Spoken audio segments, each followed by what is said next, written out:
Assalamualaikum warahmatullahi ta'ala wabarakatuh. Alhamdulillah.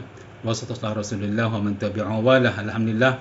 Allah bagi kita peluang untuk bernafas, untuk kita menghayati kalamullah.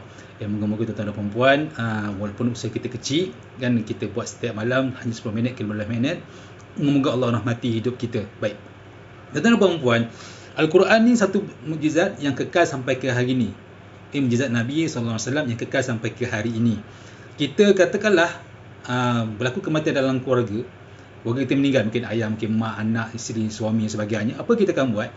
Kita akan kenang apa yang tinggal peninggalan daripada si suami, isteri, anak sebagainya.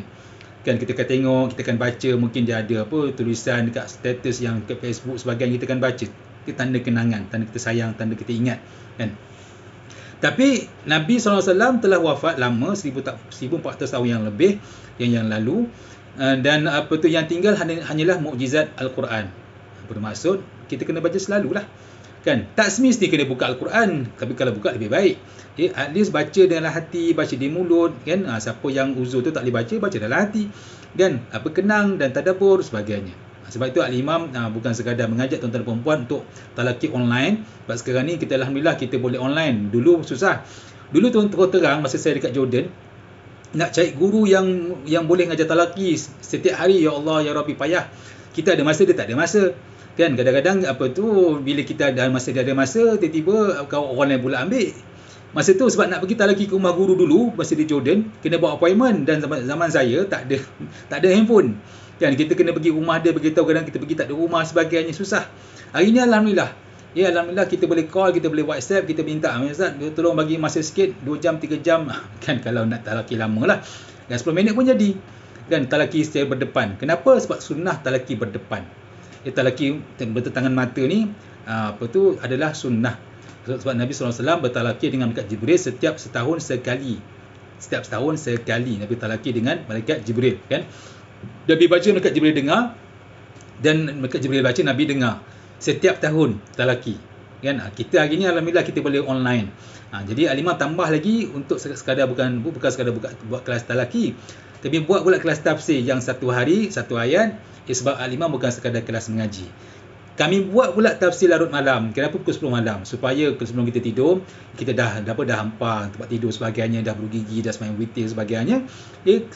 Sambil-sambil nak baring tu, buka handphone atau membuka laptop sebagainya kat TV, kan? Dengan tafsir selama 10 minit, 12 minit. Kemudian tidur dalam keadaan kita mendengar tafsir, kan? Baik. Tuan-tuan dan perempuan, malam ni kita sambung pada ayat yang ke-66 surah Al-Baqarah. Ayat yang ke-66 surah Al-Baqarah. Kita baca sama-sama. Siapa yang tak boleh baca tu, baca dalam hati. A'udzubillahi minasyaitonir rajim. Faja'alnaha nakalan lima baina yadayha wa ma khalfaha wa ma'idhatan lil muttaqin. Sadaqallahul azim. Faja'alnaha maka kami menjadikan. Ha tu merujuk pada siapa? Nakalan ni maksudnya sesuatu yang memberi ibrah, memberi contoh, memberi teguran, memberi peringatan. Okey, tapi apa benda yang dijadikan tu? Ha tu hadhamir, merujuk pada siapa? Baik, ulama tafsir dia berselisih pendapat. Ada mengatakan ha tu merujuk kepada monyet. Bila orang Yahudi menjadi monyet, kita kena ambil peringatan. Kan, hari ni mungkin kita tak adalah jadi monyet, manusia menjadi monyet. Alhamdulillah tak ada. Kan, kecuali adalah orang gila satu dua yang sanggup buat plastik surgery nak berubah jadi monyet. Ada. Kan, dia sanggup berubah jadi penguin, macam-macam lah hari ni. Kan, lelaki jadi perempuan, perempuan jadi lelaki, macam-macam. Baik. Tapi orang mukmin dia mengambil pengajaran. Walaupun monyet tak ada zaman sekarang yang berubah manusia menjadi monyet, kan, di mana tiba-tiba berubah. Plastik surgery lain cerita. Dia berubah secara automatik, secara sendiri. Tak ada zaman sekarang ni. Kan, Allah tak buat begitu. Tapi orang mukmin dia mengambil juga pengajaran sebagai monyet sebagai pengajaran. Baik. Ada juga mengatakan naha tu merujuk kepada ikan. Maksudnya hari ni kita sibuk, semua sibuk. Semua orang lagi lepas PKP sibuk berjalan, sibuk bekerja, sibuk macam jumpa orang sebagainya. Kan masa PKP kan 2 tahun tak boleh jumpa mak ayah, tak jumpa kawan-kawan, beradik sebagainya. Kan dia pun sibuk berziarah sebagainya. Kan, maknanya dunia tu berjumpa adalah dunia. Jumpa keluarga, jumpa saudara mara, jumpa kawan, buat bisnes sebagainya, itu adalah dunia. Dengan kata lain, bila jumpa dengan dunia, jangan lupa Allah. Itu maksudnya. Kan, walaupun apa ulama mengatakan mungkin merujuk kepada ikan, kan, ha tu merujuk kepada ikan, dan ikan itu adalah dunia. Dan walaupun Ibrahim kita dah dapat, walaupun ikan tu ada, dunia itu ada, mak saudara kita ada, kawan kita ada, perniagaan kita ada, jangan lupa Allah, jangan lupa ibadah, tu maksudnya. Baik, ada yang mengatakan juga apa ha tu merujuk kepada kampung. Kampung yang kita bincang semalam, kampung dibahagi dua, kampung baik, kampung jahat. Yang jahat tu nak terus menangkap ikan hari Sabtu, yang baik tu tak nak. Jadinya kalau kita nak jadi baik, kita nak kekal dalam kebaikan, kena pastikan keliling kita, surrounding kita mesti orang baik. Al-mar'u ala dini khalili, kata Nabi SAW. Manusia tu mengikut agama kawan-kawan dia, keliling dia. Kalau keliling kita toksik, kita pun toksik juga. Walaupun mungkin kita tak campur. Kat pejabat ni macam-macam. Kita tengah bekerja, kawan-kawan duk sembang pasal kawan tu, kawan ni mengata sebagainya, kawan tu pergi bila lain mengata, kawan tu cuti dia mengata, kawan tu sibuk benda lain tak dengar apa dia mengata. Walaupun kita tak mengata sama, tapi kita dengar, tapi bila kita dengar masuk ke hati. Kadang-kadang kita percaya, walaupun kita tak sebarkan, kita boleh percaya. Jadinya apa yang faja'alna nakalan, Allah memberitahu nakalan ni peringatan atau pengajaran daripada kampung itu, jangan berkawan dengan geng-geng toksik di mana-mana pun, kan. Baik, lima baina yadaiha merujuk kepada siapa yang ada pada zaman tu. Makna peringatan tu pada siapa yang ada. Macam hari ni, apa yang berada hari ni orang mengaki Allah, orang maki agama, orang tinggalkan agama, kan, orang bergaduh sama adik-beradik, bahkan sampai ke 70 bilion aset orang Islam dibekukan sebab bergaduh adik-beradik, salah urus dari segi pusaka tu, kan. Jadi kita nampaklah, kan, bila berlaku begitu, jangan kita terlibat sama. Sebab tu tuan-tuan dan puan-puan, sebelum kita meninggal, siapa yang ada harta banyak, sikit ataupun banyak, tolong buat hibah. Hibah ni yang saya masukkan bukan hibah bagi 100,000, 200,000, tak, bukan begitu. Hibah yang saya masukkan, pergi ke mana-mana, jumpalah mana-mana wakil takaful, saya kata saya nak buat hibah yang berbentuk pengurusan. Maknanya kalau kita ada rumah, ada kereta, ada tanah, ada saham, ada duit daripada SP sebagainya, ada anak perempuan ke lelaki, ada isteri, kita nak pastikan duit yang kita ada pusaka tu dibahagi pada seseorang, pada isteri, kepada anak, kepada mak ayah ke, secara teratur. Bukan sedegup dia dapat 100,000, jangan hancur keluarga dia nanti. Kan, kalau anak kita dapat 100,000, kalau dia tak terdidik dengan baik, dia tak berhemah dalam urusan kewangan, dia akan hancur. So hibah yang saya masukkan, duit tu dibahagi pada dia, kan, mungkin 2,000 sebulan, 2,000 sebulan, mana dia tak dapat 100,000 terus. Itu satu. Yang kedua, maksud hibah yang saya masukkan adalah duit tu, contohlah kalau kita meninggal, aset kita ni nak dibagi pada pewaris. Pusaka kita nak bagi pada pewaris.